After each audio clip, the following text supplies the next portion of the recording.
monde. Merci de votre présence. Donc, mon nom est Joanie Moreau. Je suis chargée de projet pour l'Alliance Arc-en-Ciel depuis cette année. En fait, tout d'abord, j'aimerais souligner la présence de Mme Caroline Simard, donc députée de Charlevoix-Côte-de-Beaupré, ici présente aujourd'hui. Donc, aujourd'hui, on présente officiellement le projet Réseau d'alliés de Charlevoix dans les deux MRC, donc MRC de Charlevoix et de Charlevoix-Est. Ce projet a pour but de briser l'isolement des personnes de la diversité sexuelle et de genre. Donc, on peut appeler ça aussi la DSG. Donc, en fait, on veut augmenter la visibilité de cette population dans Charlevoix. En fait, on veut vraiment faire la lutte à l'exclusion de cette population-là avec le réseau d'alliés de Charlevoix. On veut, donc par personne de la diversité sexuelle et de genre, on parle des personnes s'identifiant donc lesbiennes, bisexuelles, gays, trans et toute autre minorité sexuelle et de genre. Faire partie du réseau d'alliés de Charlevoix, qu'est-ce que ça comprend? Donc, en fait, on peut dire deux tâches ou deux obligations à faire pendant l'année. Donc, premièrement, c'est de s'afficher. Nous, éventuellement, pour les membres, on va envoyer un autocollant avec le logo à afficher dans vos bureaux. Donc, à une place où est-ce que les milieux se passent, donc où est-ce que les activités se passent le plus. Et également, on va envoyer une déclaration donc officielle, vraiment belle pour tout le monde. Ensuite, on va demander de s'informer. Nous, l'Alliance Arc-en-Ciel, on chapeaute le tout. Donc, on va offrir des conférences et des formations gratuites aux membres qui concordent un peu avec leur milieu à eux, avec différents organismes. Donc, c'est vraiment gratuit. Nous, on va offrir, on va dire, par exemple, telle date, on a telle conférence. Là, on va demander les inscriptions. Et évidemment, moi, je vais faire un suivi avec l'Alliance Arc-en-Ciel, avec le réseau. Donc, je vais vérifier vraiment si l'affichage est correct, par rapport à un suivi aussi avec les conférences et toute l'information qu'il y a eu avec ça. Donc, en fait, je vais donner la prise de parole. Donc, je vais maintenant laisser la parole à Mme Renée-Claude Laroche, directrice générale du Centre de prévention du suicide de Charlevoix et également membre du réseau d'alliés de Charlevoix. Alors, bonjour à tous. Ça me fait extrêmement plaisir d'être là aujourd'hui. Laissez-moi peut-être faire un petit peu un retour en arrière. En fait, pourquoi c'est moi qui prends la parole aujourd'hui. En 2000, au Centre de prévention du suicide, on avait été shaké parce qu'il y avait eu la sortie de l'essai de Michel Doré. Ça s'appelait à l'époque « Mort au FIF », où c'était une étude qu'il avait faite avec 25 jeunes qui étaient stigmatisés comme étant soit homosexuels, bisexuels, tout ça. Et donc, il y avait évidemment ces jeunes-là, pour la plupart d'entre eux, voire la majorité, eu des comportements suicidaires ou des idées suicidaires, donc beaucoup de détresse. Ce qu'on apprenait à l'époque, c'était toute la stigmatisation, toute l'intimidation, toute les préjugés sociaux dont ils faisaient face, qui amenaient les jeunes de la DSG, qu'on dit maintenant, donc la diversité sexuelle et de genre, à avoir ces comportements suicidaires-là. C'est pas le fait d'appartenir à cette diversité-là. Et donc ça nous avait beaucoup interpellés. Il y avait eu un suicide d'un jeune dans Charlevoix qu'on suspectait que c'était dû à ces préjugés-là, ou en tout cas à une difficulté peut-être de vivre son orientation, son homosexualité. Donc, on s'y était penché, ce qui fait qu'en 2004, lors de la semaine de prévention du suicide, on avait traité de cette réalité-là. On avait mis sur pied le comité RADO. RADO, à l'époque, c'était respect et acceptation des différences liées aux orientations sexuelles. Et donc, suite à ça, on avait lancé un appel à tous chez les intervenants de Charlevoix et donc les maisons de jeunes, le CHIC de Charlevoix avaient répondu à l'appel. Et pendant 11 ans, donc de 2004 à 2015, on a mis sur pied dans Charlevoix des activités de sensibilisation. Il y avait évidemment les déclarations RADO, donc c'est le fun avec le RAC. Maintenant, c'est comme la suite logique.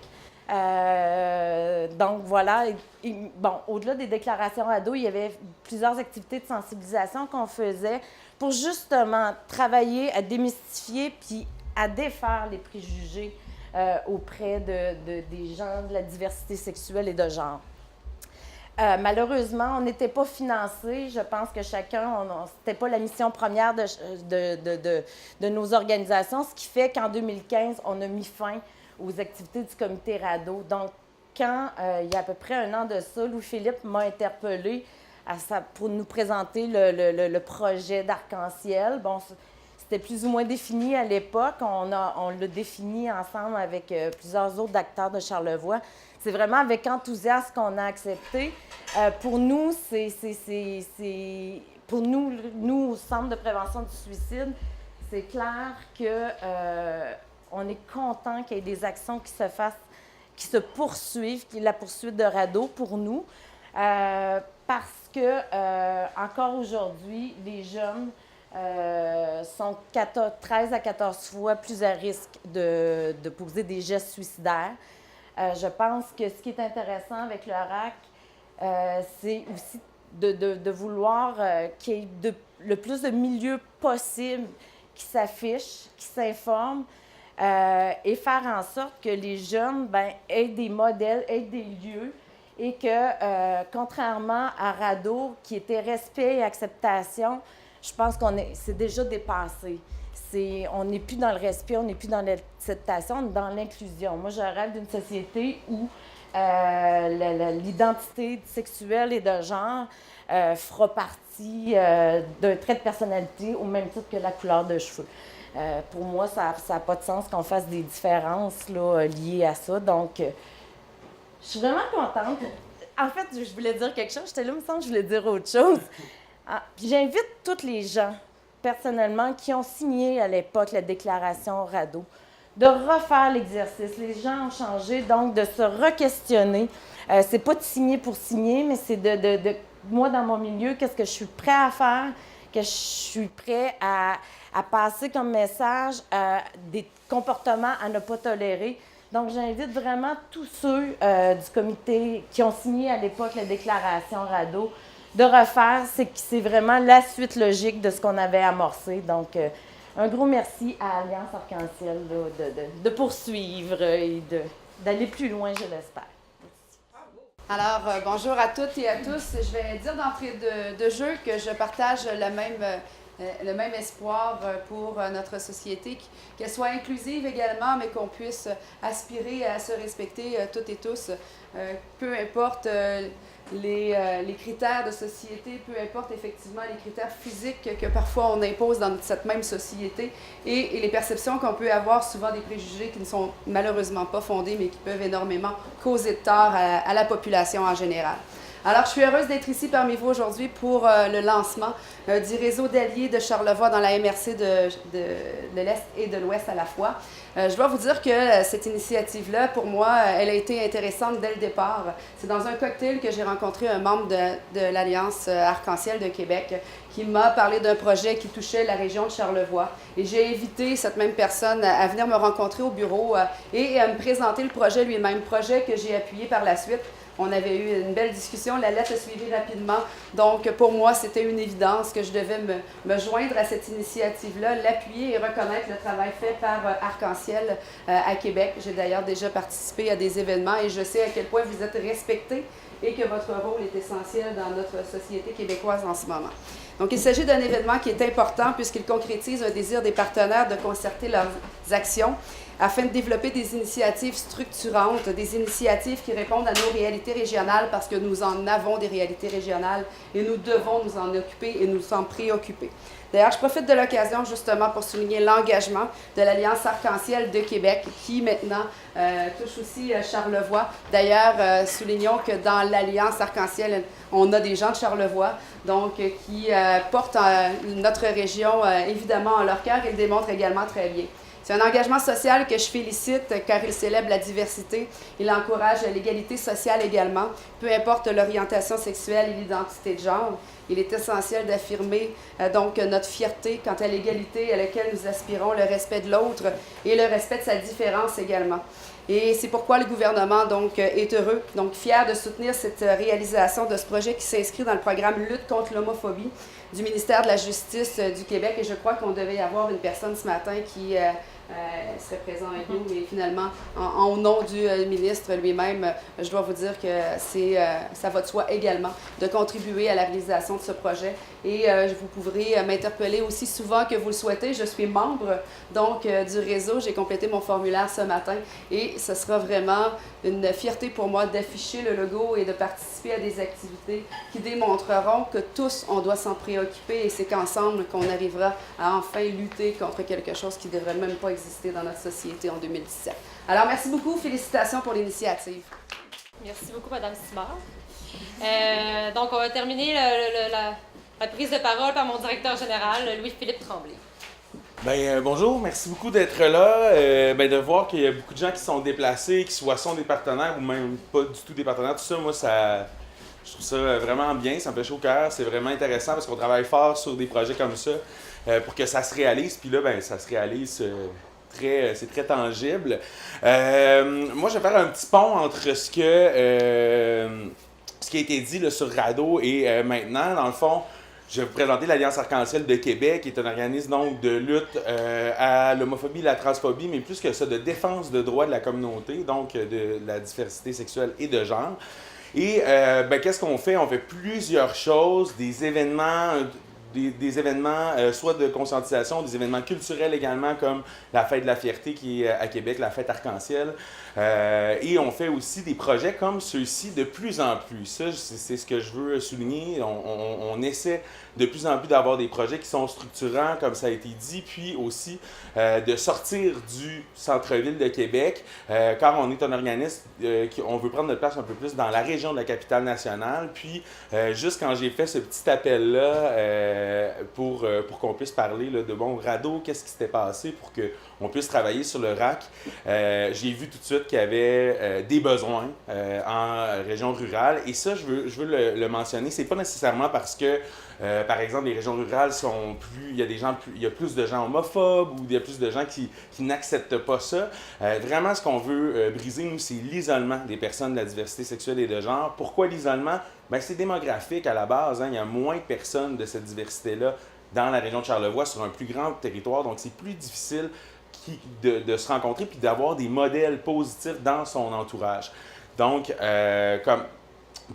pour briser ça un peu, cette espèce de chaîne-là qui fait que les gens vivent plus d'isolement, ne sont pas à l'aise, ils ne feront pas, par exemple, leur coming out parfois c'est avec leur famille, tout ça, mais dans l'espace public, ce qui fait qu'il y a moins de modèles, puis là, la roue tourne. Il y a de moins en moins de modèles. Nous, on va dire, on va mettre de la visibilité à la diversité sexuelle et de genre dans la région, sans le mettre sur le poids des personnes, comme ça, on va briser un peu cet isolement-là pour pousser plus de gens à pouvoir vivre vraiment leur identité à 100%.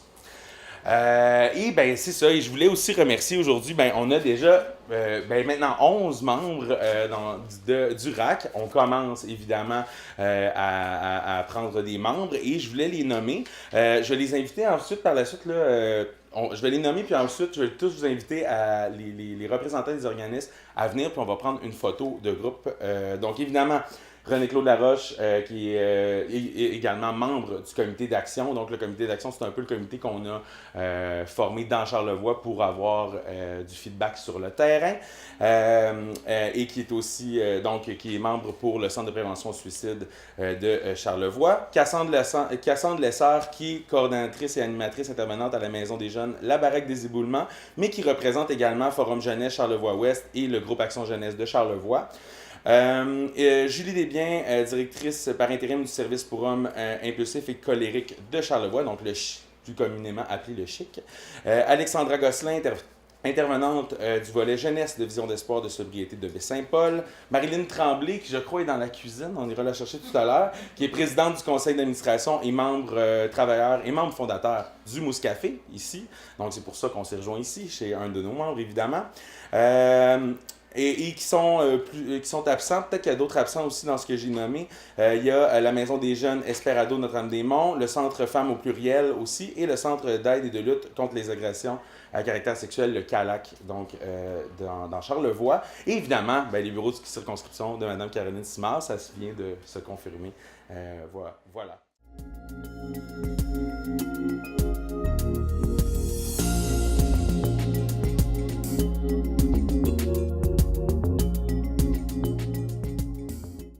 Le réseau des Alliés de Charlevoix est officiellement mis sur pied. Louis-Philippe Tremblay, vous êtes directeur de l'Alliance Arc-en-Ciel de Québec, mais qui couvre également la grande région de Charlevoix.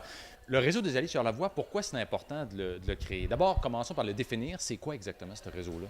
Réseau d'alliés de Charlevoix. Bon, qu'est-ce que c'est un allié? Bien, c'est un allié de la diversité sexuelle et de genre, qu'on peut appeler aussi DSG, là, si on veut faire plus court, donc, on veut que finalement, tous les milieux ou tous les intervenants qui en ont l'envie s'affichent et s'informent comme alliés de la diversité sexuelle et de genre.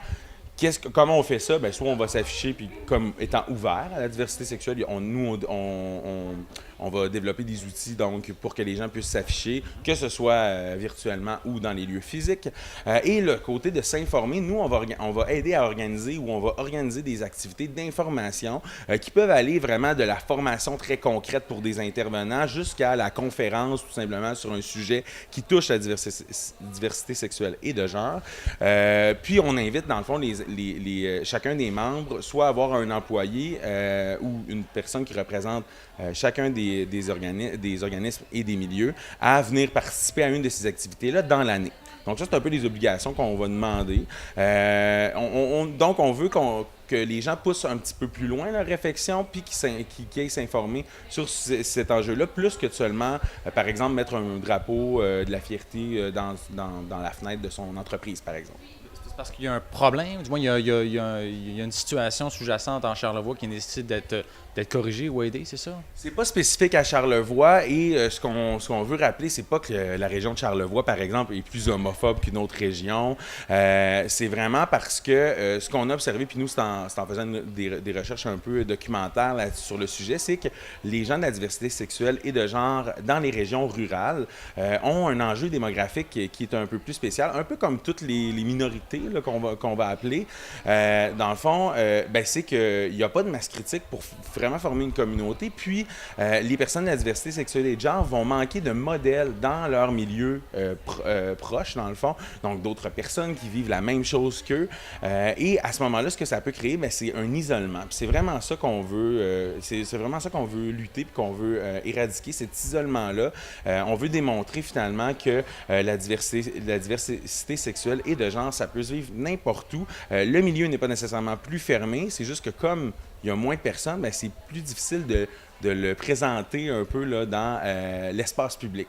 Nous, ce qu'on va venir faire avec notre projet, c'est de venir briser cette espèce de cycle qui fait que il y a moins de personnes qui sont à l'aise de s'afficher, donc il y a moins de modèles qui existent, donc finalement, ça revient un peu à dire que l'isolement là, continue. Donc, on va venir briser ça, on va venir mettre de la visibilité à la communauté de la diversité sexuelle et de genre pour venir briser ce cercle-là, puis que les gens se sentent à l'aise, là, finalement, de vivre leur identité dans la région.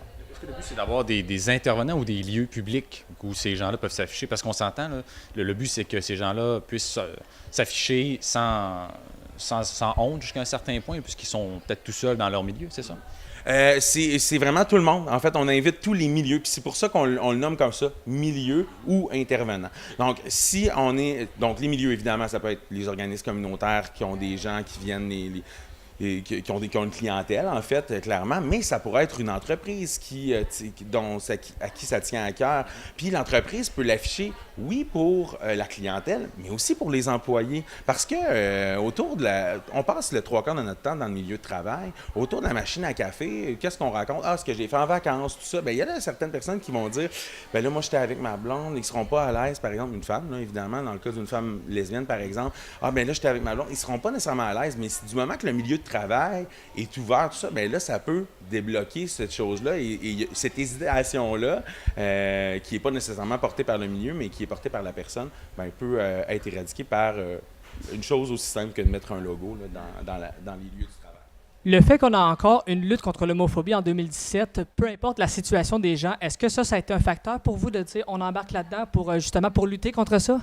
Oui, bien évidemment, c'est sûr que l'homophobie existe encore. On a encore des exemples très clairs. Homophobie, transphobie, évidemment, biphobie. Donc, toute la discrimination qui peut être autour de la diversité sexuelle et de genre existe encore. On a un exemple même à l'international chez nos voisins du Sud qu'on croit porteurs des luttes occidentales, donc porteurs de la culture occidentale. Bien, pas plus tard qu'il y a quelques mois, M. Trump qui dit dit que les personnes trans ne seront plus admises dans leurs forces armées. Je veux dire, il faut rester alerte, il faut rester présent dans l'espace public pour pas avoir des reculs comme ce qui vient de se passer dans un pays aussi occidental, si on veut dire, que les États-Unis. On a une dizaine d'alliés actuellement au sein du réseau. On en vise combien, mettons, pour la première année?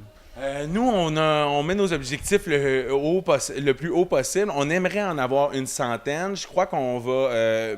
et ça, on se base sur les chiffres de radeau, en fait, qui a déjà existé dans la région. Donc, c'est pour ça qu'on croit qu'on pourrait aller jusque-là. Je crois que si on en a autour de 60 et 70 à la fin de la première année, on va être très content. Et évidemment, le projet, ben, on est toujours pas victime, mais on est toujours un peu tributaire du financement, mais on est déjà à la recherche de financement pour continuer le projet, évidemment. Mais dans tous les cas, l'Alliance continuera à porter le projet au courant des prochaines années.